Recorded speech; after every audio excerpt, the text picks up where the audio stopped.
Muy bien.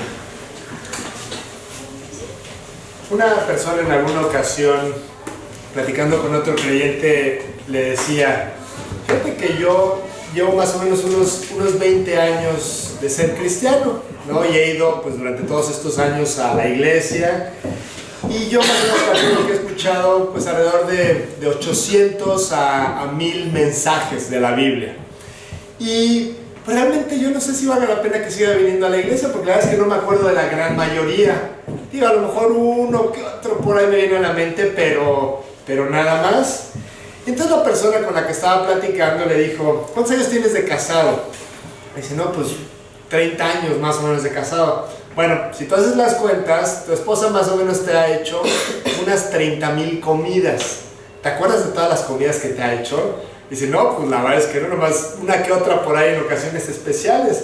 Dice: bueno, pues aunque tú no te acuerdes de todas las comidas que tu esposa te ha hecho, todas ellas te alimentaron, todas ellas te nutrieron y le dieron a tu cuerpo lo que tú necesitabas.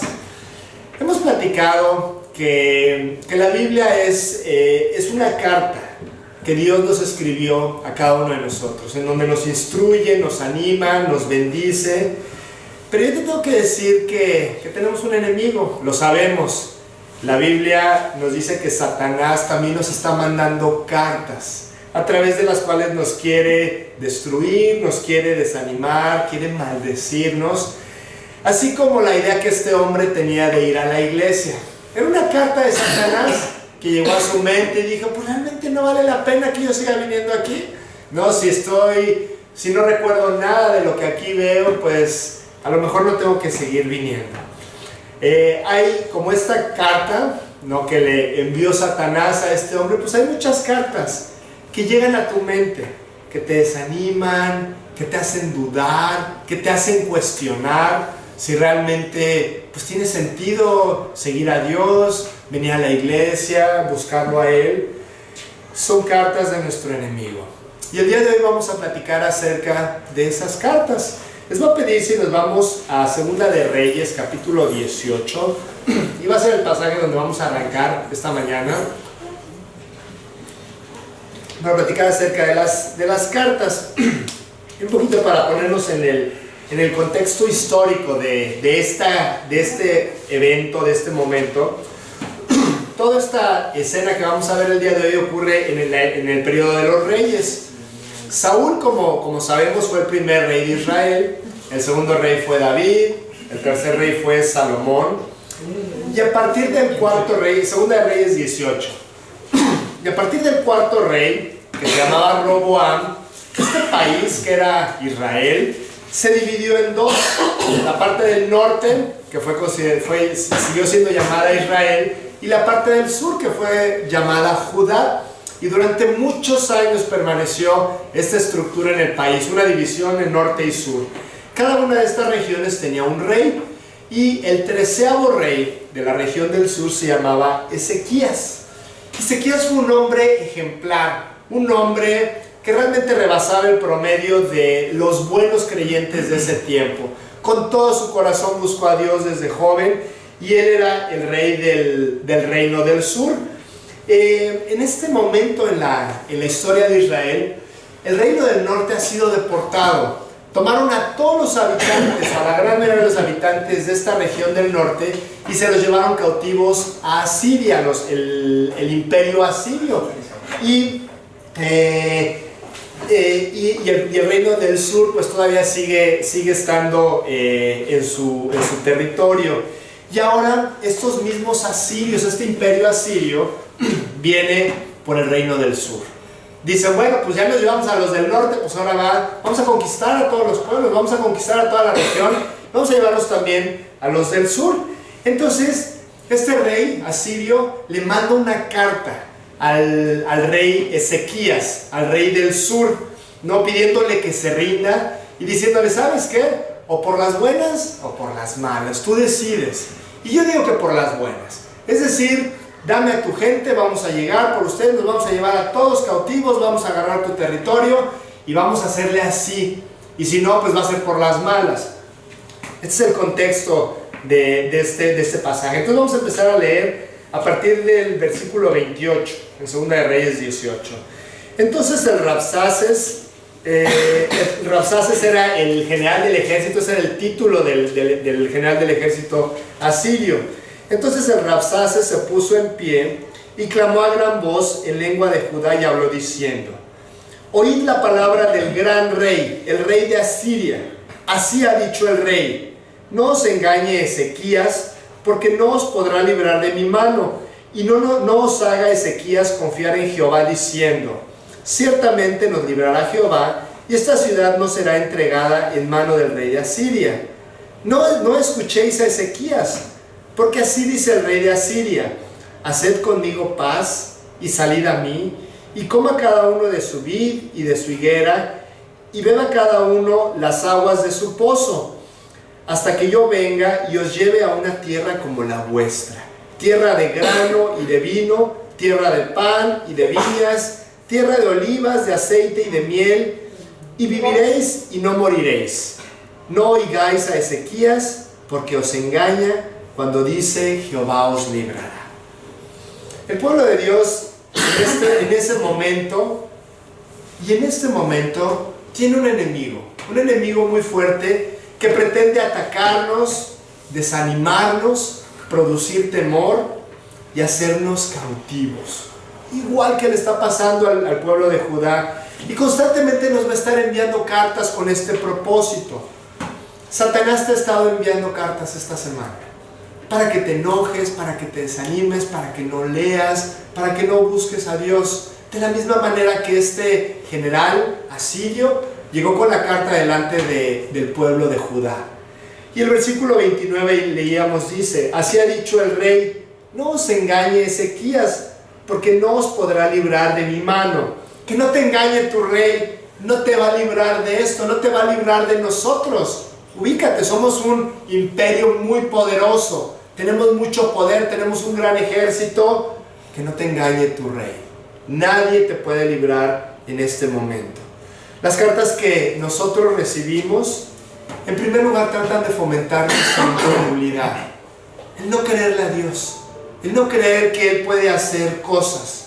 Por eso en ocasiones nosotros leemos estas cartas, atendemos a lo que se nos dice y dejamos de creer.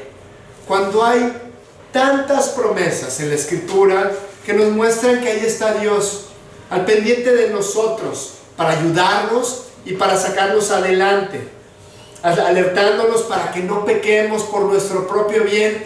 Ahí está Dios, muy al pendiente de nosotros. Pero tú siempre vas a escuchar esta voz que dice: no es cierto.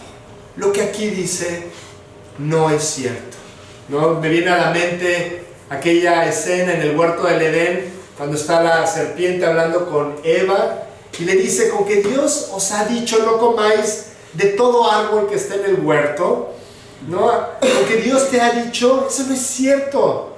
Realmente no va a pasar nada. De hecho, Dios te está engañando. Dios sabe que el día que tú comas de ese árbol vas a poder entender muchas cosas que tú no entiendes el día de hoy. Estas palabras nunca faltan en las cartas que nosotros recibimos. Que no te engañe tu rey, que no te engañe tu rey. Después en el versículo 30, Segunda de Reyes, dice: y no os haga Ezequías confiar en Jehová, diciendo: ciertamente nos librará Jehová, y esta ciudad no será entregada en mano del rey de Asiria. Y como ese rey te engaña, entonces tú no puedes confiar en él. No es lo que la carta a este pueblo decía. Tú debes de confiar en las cosas que se pueden ver, que se pueden tocar, que se pueden razonar, las cosas que puedes ver con tus ojos. Esa es la voz que escuchamos, ¿no? Que nosotros humanamente tratemos de entender la vida y tratemos de vivir la vida y de encontrarle sentido. Y por eso muchas veces tratamos de usar nuestros propios medios para resolver nuestros problemas, ¿no? Con lo que tenemos a la mano, con nuestras habilidades, nuestra inteligencia, nuestras palancas, como tú quieras llamarle, algo que sí podemos ver y que podemos tocar. En el fondo, tú no estás confiando en Dios cuando haces esto. Cuando delante de un problema lo primero que haces es tratar de resolver el problema, en vez de acudir al dueño de las circunstancias. En ese momento tú estás haciendo lo que le pedían al pueblo de Judá, que no os haga Ezequías confiar en Jehová. No confíes en Dios, no puedes confiar en Él, sino confía en ti mismo, ¿no? Claro, cuando nosotros tenemos circunstancias, pues no podemos estar sentados esperando a que se nos resuelvan. Lo que tenemos que hacer es permitir que nuestra fe nos lleve a actuar. Cuando tú estás enfrentando algo, ora, pídele a Dios que te guíe, pídele a Dios que te muestre el camino y entonces actúa. Pero que el motor que te mueva a hacer las cosas sea Dios, porque regularmente lo hacemos al revés. Voy a actuar, voy a tratar de sacar esto adelante y que Dios me bendiga, que Dios me ayude y que Dios me saque adelante en esta decisión que yo ya tomé, ¿no? Entonces, esta carta dice en primer lugar, no creas. En segundo lugar, no confíes. Y en tercer lugar, Sergio, ¿te puedo encargar si puedes? Se me hace que viene una familia por la puerta. Please. Gracias, Sergio. Y en tercer lugar, no escuches.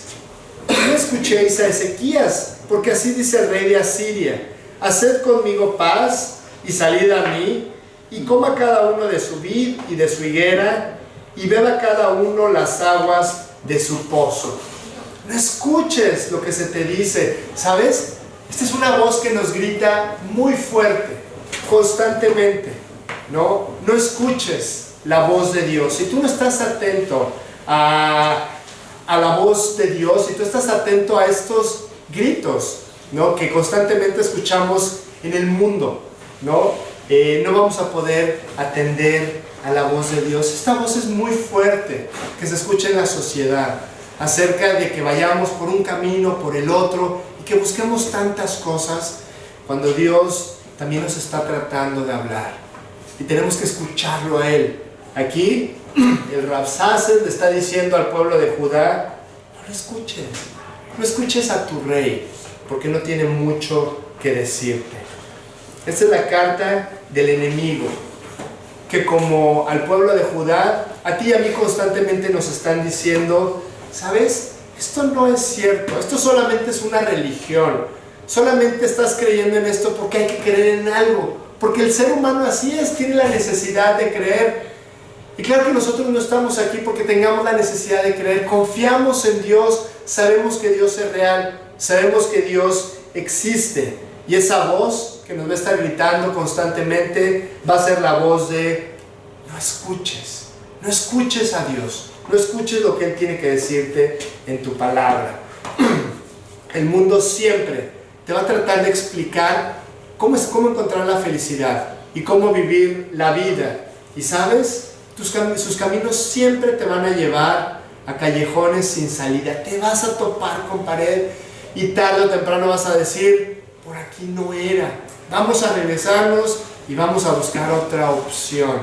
Y el ser humano pasa toda su vida tratando de buscar las mejores opciones, que por cierto nunca llegan si Dios no está en sus vidas. Yo te puedo decir que yo me cansé de buscar todo esto en mi vida, la felicidad, la paz, la llenura, fuera de Dios, antes de conocerlo a Él. En verdad, me cansé de tratar de buscar llenar mi vida con algo, porque yo leí estas cartas que se me enviaban de parte del enemigo antes de conocer al Señor. Y sabes, ahora yo lo conozco. Gracias a Dios, el Señor llegó a mi vida hace varios años, pero yo puedo seguir leyendo estas cartas, porque las cartas siguen llegando a mi vida. Y yo tengo que entender que si yo las leo, me van a llevar al mismo camino. Yo no voy a ser diferente de cuando era incrédulo, si yo decido vivir mi vida de la misma forma como yo la vivía antes. Voy a llegar al mismo resultado, al mismo vacío, ansiedad, angustia, falta de paz, necesidad de reconocimiento, necesidad de alcanzar cosas, etcétera, etcétera. Tenemos que recordar que estas cartas del rey de Asiria iban dirigidas al pueblo de Dios, a gente que conocía a Dios, gente que temía a Dios. Dios, nos hemos cansado de decirlo aquí, tiene un plan para tu vida. pero Satanás también tiene un plan para tu vida. Y todo lo que él hace, lo hace tratando de llevarte a este plan de destrucción. Y por eso leemos aquí: no oigas, no creas, no confíes, por ahí no hay salida, que no te engañe tu rey, no vas a poder ser librado de mi mano, que no te engañe tu rey. Y entonces el rey Ezequías, en este momento, al recibir estas cartas, pues se angustia, se preocupa, porque era el rey de Israel. De él dependía la vida de muchísimas personas. Él tenía que tomar la decisión: ¿qué hago? ¿Me rindo y que se lleven a toda mi gente para Siria? ¿Qué voy a hacer en este momento? Y lo que hizo fue algo que tú y yo tenemos que hacer. Dice en el capítulo 19 de Segunda de Reyes, versículos 14 y 15: y tomó Ezequías las cartas de mano de los embajadores, estas cartas que estaban llegando, y después que las hubo leído, subió a la casa de Jehová y las extendió Ezequías delante de Jehová. Y oró Ezequías delante de Jehová diciendo: Jehová, Dios de Israel, que moras entre los querubines, solo tú eres Dios de todos los reinos de la tierra. Tú hiciste el cielo y la tierra. ¿No? Señor, esto es lo que estoy escuchando de estas cartas que me están mandando. ¿Sabes? Me cuesta trabajo creer que tú me vas a sacar adelante. Me cuesta trabajo encontrar la salida a este problema. La verdad, tengo miedo, Dios. Ezequías está delante de Dios extendiendo estas cartas. Y le dice: pero hoy vengo delante de ti, porque aunque la cosa no pinta nada bien, aunque las circunstancias son totalmente adversas y parece que no hay salida, yo hoy he decidido confiar en ti. Quiero leer tus cartas. Voy a dejar de leer las cartas del enemigo. Y Ezequías, delante de un pueblo más numeroso, más fuerte, más capacitado, sin muchas posibilidades de ganar, él decidió tener fe, porque la fe es una decisión. Tú decides creer, tú decides si crees lo que Dios dice, si crees lo que Dios te ha mostrado en su palabra y a través de todo lo que te ha hablado de diferentes formas, o decides no creer, decides creer el engaño que constantemente se pone delante de nosotros. Y aquí Ezequías tomó una decisión de tener fe. No le digas a Dios que tienes un gran problema. Dile a tus problemas que tienes un gran Dios. Y esto es lo que está haciendo Ezequías en este momento. ¿Y en qué habrá terminado la historia de Ezequías? ¿En qué creen? Pues en lo que siempre terminan las historias de las personas que deciden confiar en Dios. Versículo 35. 19. Exactamente, capítulo 19, versículo 35. Y aconteció que aquella misma noche salió el ángel de Jehová y mató en el campamento de los asirios a 185,000. Y cuando se levantaron por la mañana, he aquí que todo era cuerpos de muertos. Entonces Sennacherib, rey de Asiria, se fue y volvió a Nínive, donde se quedó. No, entonces Dios les da una victoria impresionante al pueblo de Judá en este momento. No sabemos exactamente el detalle, pero hay una matanza tremenda en el campamento de este pueblo asirio que estaba tratando de conquistar al pueblo de Dios. Y este hombre, este rey, se regresa a su tierra. Poco tiempo después es asesinado por sus propios hijos. Y es una historia maravillosa para nosotros. Tú decides las voces que escuchas. Siempre habrá las dos voces que te estarán tratando de jalar para un lado o para el otro. Primero obedece y confía, y después Dios te sacará adelante. No creas que debe de ser al revés. Señor, si me sacas adelante, ahora sí te voy a leer la Biblia y voy a ir a la iglesia y le voy a echar ganas. Así no funciona. Tú primero tienes que obedecer a Dios y tienes que confiar en Él, y vas a ver su mano trabajando en tu vida de una manera increíble. Y este ejemplo de Ezequías, pues definitivamente no es el único en la palabra. Hay muchos ejemplos acerca de los cuales Dios nos enseña cómo estas cartas tratan de llegar a nuestras vidas para afectarnos, para afectar nuestra relación más valiosa, que es nuestra relación personal con Dios. Vamos ahora al Evangelio de Mateo. Vamos a ver unos ejemplos más acerca de las cartas de nuestro enemigo, que constantemente nos va a estar enviando. Vamos a Mateo 16, 21.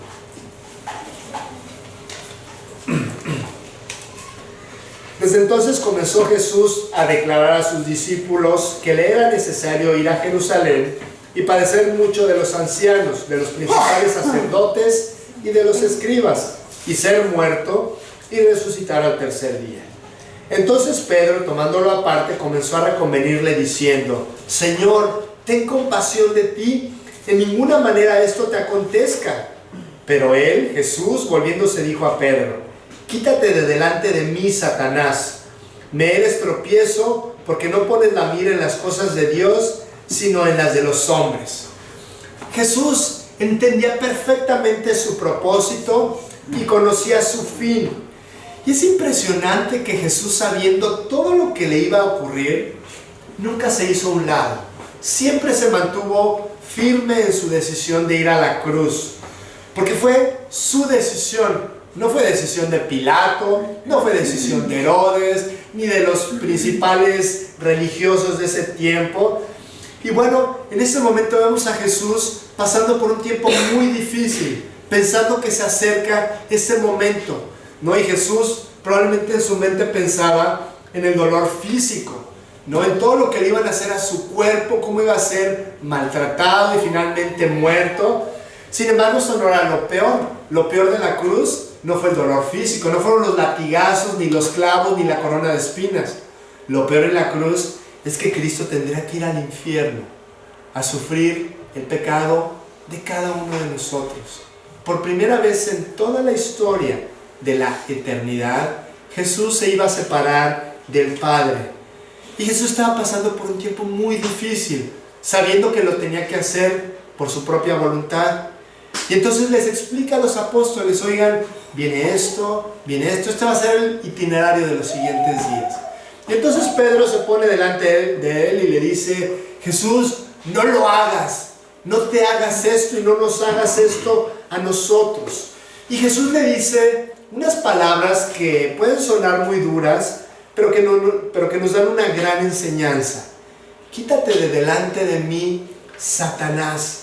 Jesús no pretendía ofender a Pedro, por supuesto que no, pero pretendía mostrarles a todos los apóstoles y a cada uno de nosotros que muchas veces Satanás usa gente, inclusive creyentes, para darnos el mensaje que él tiene para nosotros, ese mensaje de maldad que quiere poner en nuestra mente, ¿no? Y es como cuando tú escuchas a un creyente que te dice: no, hombre, te tengo que platicar de fulanito. Fulanito hizo esto, fulanito dijo el otro, y muchas veces hasta lo tratan de espiritualizar, ¿no? Porque tanto el chisme, después te dicen: te lo digo para que ores por él, ¿no?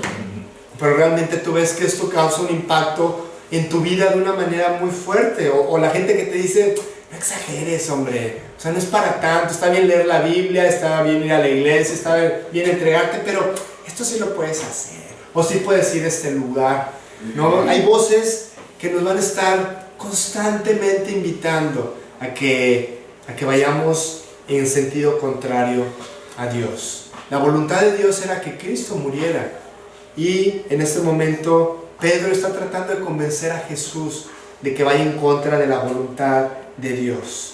Ten mucho cuidado con lo que escuchas de otras personas, sean creyentes o no lo sean. Cuando alguien te habla mal de otra persona, ten mucho cuidado, ¿no? Si no vas a escuchar algo correcto acerca de una persona, mejor no lo escuches. Y no solamente tengas cuidado con lo que escuchas, sino con lo que tú dices a otras personas. A veces se nos puede ir la lengua y podemos empezar a hablar de otras personas, y la capacidad que Satanás tiene de hacer daño a través de ti es muy grande. El ser humano tiene la capacidad de odiar a una persona que ni siquiera conoce. Y probablemente te ha pasado, de repente tú no conoces mucho a una persona, o a lo mejor nunca ni siquiera la has visto, Y llega alguien y te dice, oye, mira, fulanito es así, y así, y así, y así.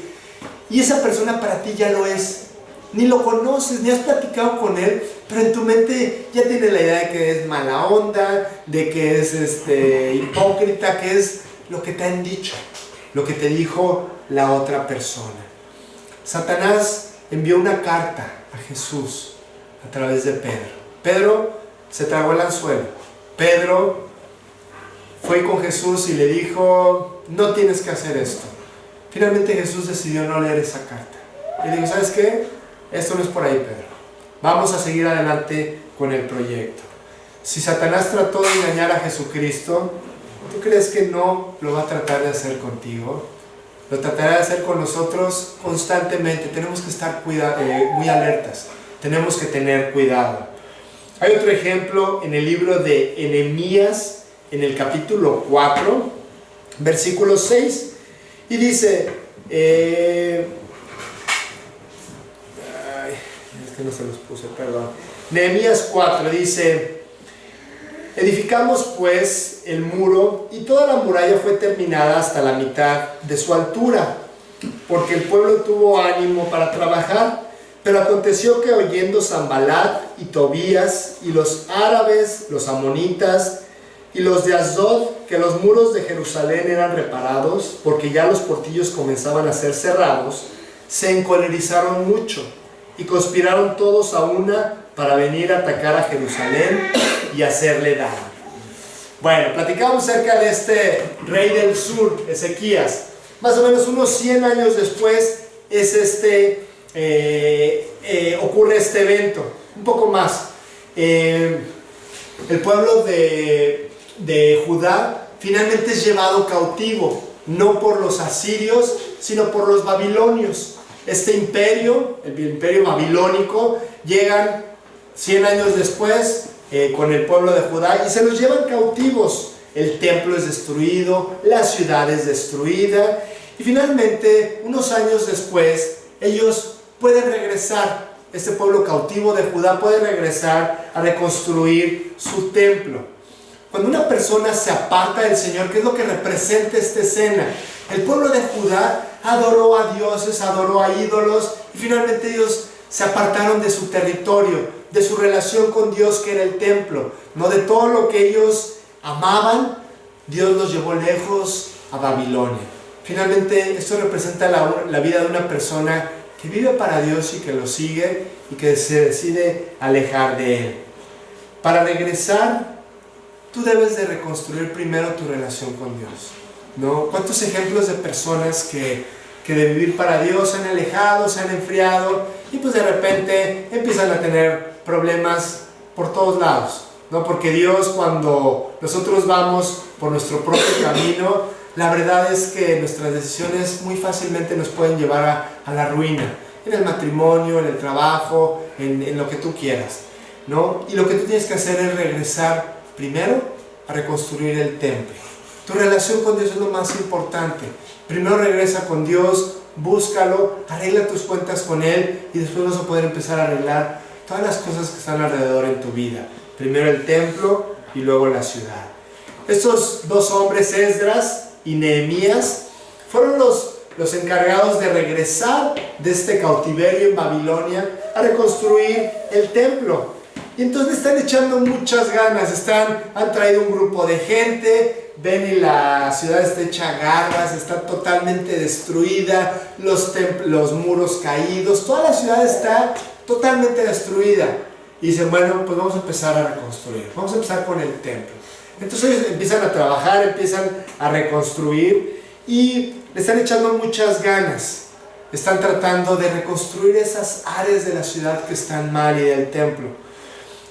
Muchas veces esto nos ocurre a nosotros. De repente amaneces y dices, Dios, quiero entregarme a ti.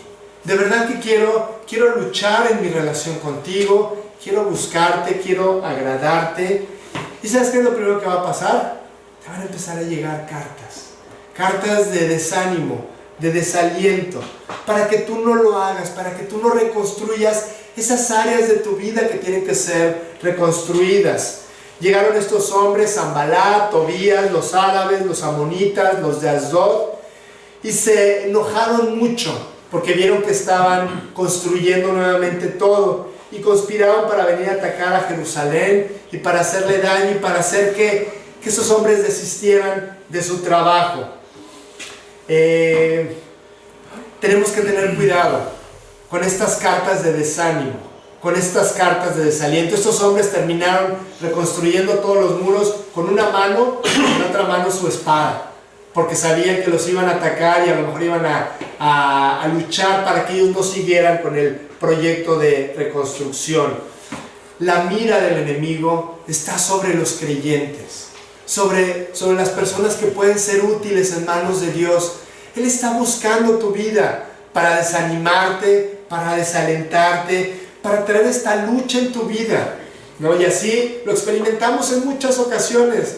Luchamos porque me pasó esto y me pasó el otro y pues las cosas iban bien y yo quería echarle ganas y de repente ya estás otra vez con los brazos caídos.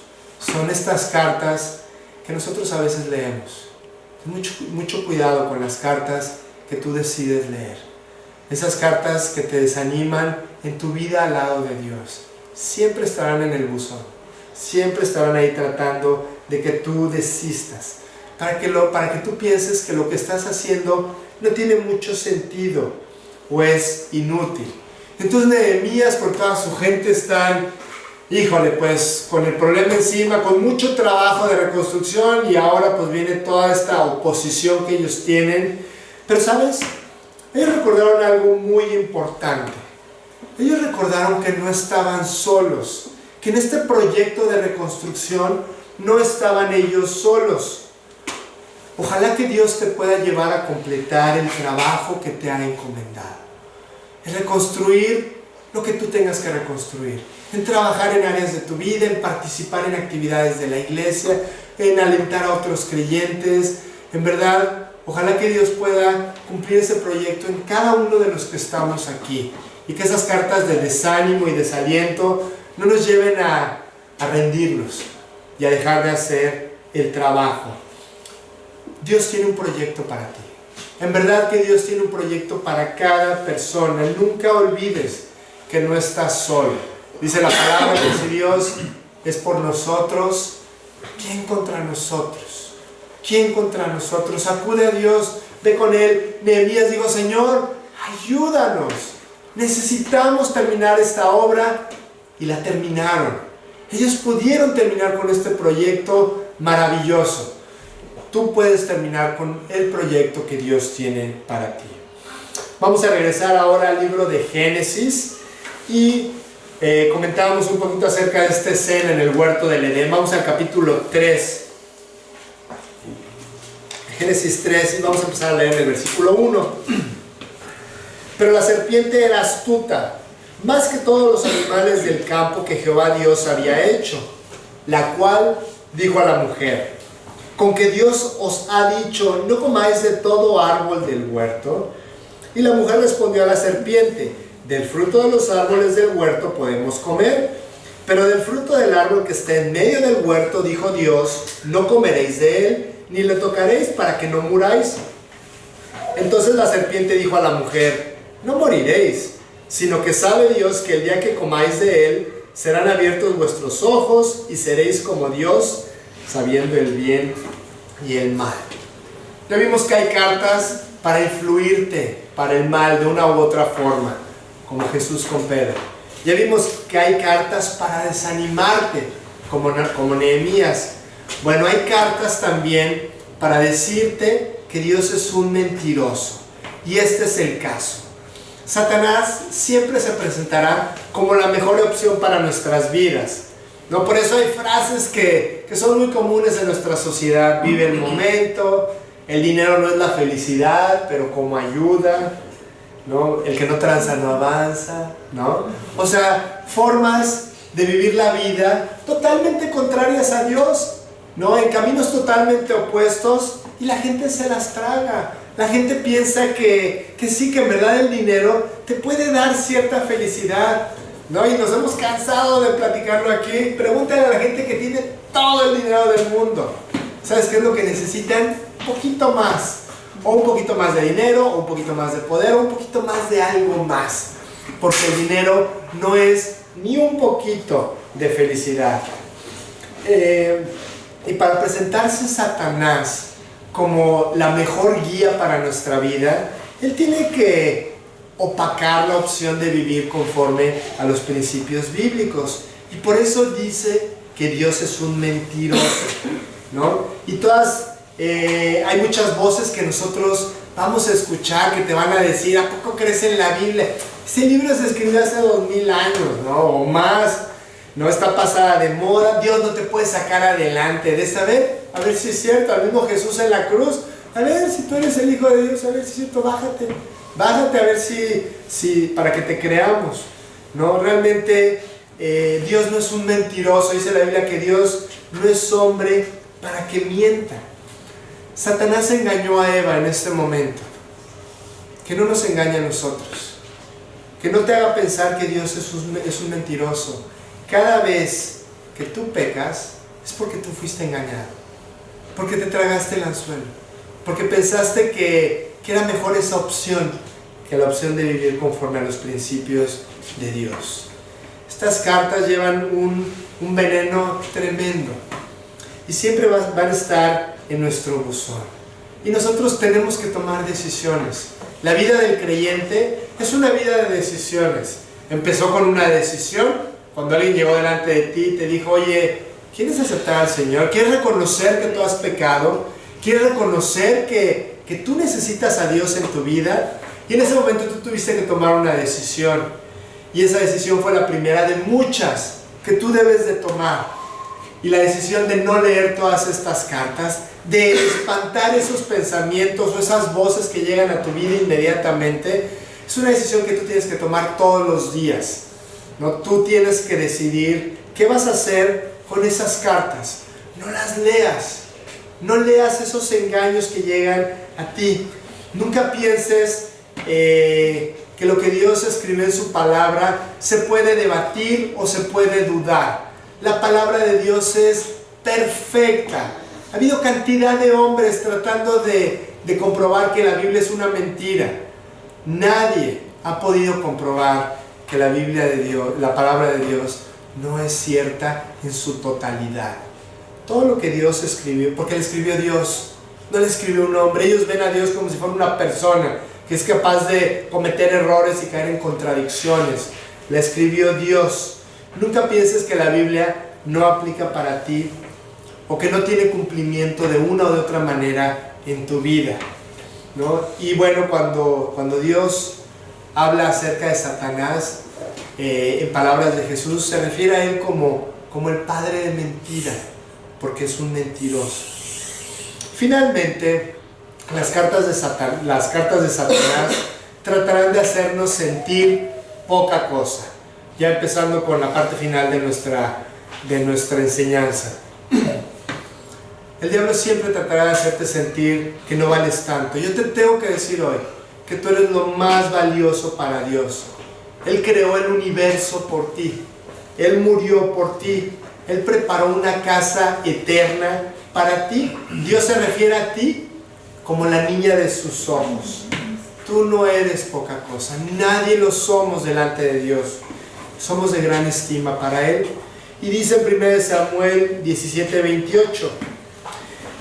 Y oyéndole hablar Eliab, su hermano mayor. Bueno, déjenme antes de leerlo, quiero explicarles un poquito esta parte. Es David, es la historia de David, del rey David, el que venció a Goliat. No, él está en su casa con su papá, y su papá le dice: oye, pues ve a ver a tus hermanos que están ahí en el campo de batalla, están peleando contra los filisteos, échales un ojo, llévales un poquito de comida, y pues avísame a ver cómo están, si están bien, si no se ha muerto alguno, cómo está la batalla, cómo está todo. Entonces llega David, ahí donde está el ejército, no ha empezado la guerra, ¿no? Ha habido una serie de enfrentamientos verbales entre los filisteos y los israelitas, y ha salido Goliat en los últimos días a decir: a ver, ¿saben qué? ¿Para qué peleamos todos? Nomás échenme a su mejor hombre, lo que tendría que haber sido el rey Saúl. Decía: échenme al mejor hombre para que peleemos 1 a 1 y así se va a decidir quién va a tener la victoria. Y pues Israel nadie se atrevía, ¿no? Entonces de repente llega David y empieza a ver cómo están sus hermanos, y de repente ve al filisteo, a Goliat ahí gritando, un montón de cosas, ofendiendo a Dios. Y es justamente en esta escena.